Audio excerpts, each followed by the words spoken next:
Hey everyone, I'm Dean Obidala, and welcome to tonight's Dean Obidala Show on Sirius XM Channel 127. It is Friday, July 9th, and what we are missing from our Democratic leaders and Democratic elected officials, some of them, is the sense of the fierce urgency that we need to protect voting rights. I had Beto O'Rourke on last week talking about what's going on in Texas, and he said point blank, he does not get the sense that the Democrats in Washington, D.C. get the urgency of what is going on in his state and in countless other states around the nation. Over 20 laws have been passed so far since January by Republicans in various states to make it harder to vote or even overturn the election after a valid election. And Beto's point was perfect. The Republicans are laser focused. That's what they're doing. They're passing that legislation. They might be talking about things like critical race theory and the cancel culture, all that garbage, but what they're doing is passing laws. This is much more long-lasting. It's having a big impact. And now in Texas, they're back today, introducing new legislation again to make it harder to vote and to overturn an election, make it easier to overturn elections. These are very similar to the bills that were passed in one chamber of the Republican-controlled legislature in Texas, but the Democrats walked out and stopped it. So a special session just began yesterday and today. They introduced the legislation. And while they removed two of the arguably bad things, first, keep in mind, this is the beginning. They're going to put them back in. As sure as you're watching me, the Republicans will put the worst of that bill back in because they need it. This is not about voter integrity. It's about they're on the verge of losing their state. For example, just think of this, 2016, 2012, we'll go back to Mitt Romney wins Texas. Mitt Romney, not the most Texas type of guy, wins the state by 16 points. 2016, you've got Trump winning the state by 9 points. Go to 2020, he wins by just a little over 5 points. You see where this is going. They see where this is going. They see Georgia. They see Arizona. The writing is on the wall. They're on that path.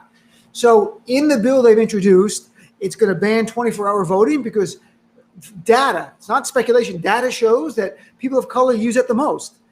The white GOPers don't want people of color to vote for the most part. And if it makes it harder for some of their people of color who happen to be Republicans, they don't care because they know disproportionately impact Democrats. They're getting rid of drive-through voting in Harris County, which has, again, been used by people of color and disabled people. We had disabled activists on my show talking about how driving up makes such a difference for someone with a disability, especially if they can't drive themselves and have problems walking, they can be driven to the poll and vote there. They don't want to do that. Also, to make it easier to overturn the election once it's over by changing the burden of proof for a judge to say, hey, you comply with everything, but I found fraud, not enough to overturn the election, but I'm declaring a new election anyway. They'll keep doing this over and over until they actually win that election. Win with a air quotes. That's what's going on. And even to make it harder to get rid of poll watchers who are being disruptive and even potentially violent, because that's what the GOP is. They're at the point of they have no ideas that help working class Americans. That's not a talking point. Think about it. Can you think of one bill, one policy they're advocating today that helps working class Americans? There is none. That's not what they're about. In fact, through our history, all the programs that have helped Americans, especially middle class, lower class, have been from Democrats. Social Security, Medicare, Medicaid, the Children's Health Insurance Program, the ACA, now the American Rescue Plan, which is providing huge tax credits starting next week for people with children. Every one of them is because of Democrats. Republicans are not about helping the average American or lower class American. They're about helping the wealthy and giving crumbs to the rest of their base and giving them culture wars. So you've got that going on. So Texas is horrible. Making it worse is the Supreme Court decision just last week in Branovich versus DNC, 6-3 decision written by Justice Alito. Anything Alito's writing is horrible. He's the worst. Him and Thomas, but he is the worst on the court. And effectively gutting the last part of the Voting Rights Act, Section 2. While it still exists, he's made it so hard. They've made it so hard now to prevail on that. And there is a reason why just yesterday, numerous civil rights leaders led by Reverend Al Sharpton, Mark Mariel from National Urban League and NAACP and others met with President Biden and Vice President Harris. They went there to make the case that the stakes are too high. We must make this issue number one. If we can't vote, nothing else matters. If we can vote, we can hang out of the House and win some more seats in the Senate and really change things. But we got to get voting rights passed. For the People Act's got to pass, or some version of that. That's why you had the civil rights leaders going there and today announcing they're going to have a big event in Washington, D.C. in late August, which I hope I can go on my show and actually cover live down there. There's words from Martin Luther King during the first civil rights movement. We are again in a civil rights movement right now as white supremacists in power are fearing those of color voting. They don't even want you to learn about the history of racism in this country because they view that as a threat to their power.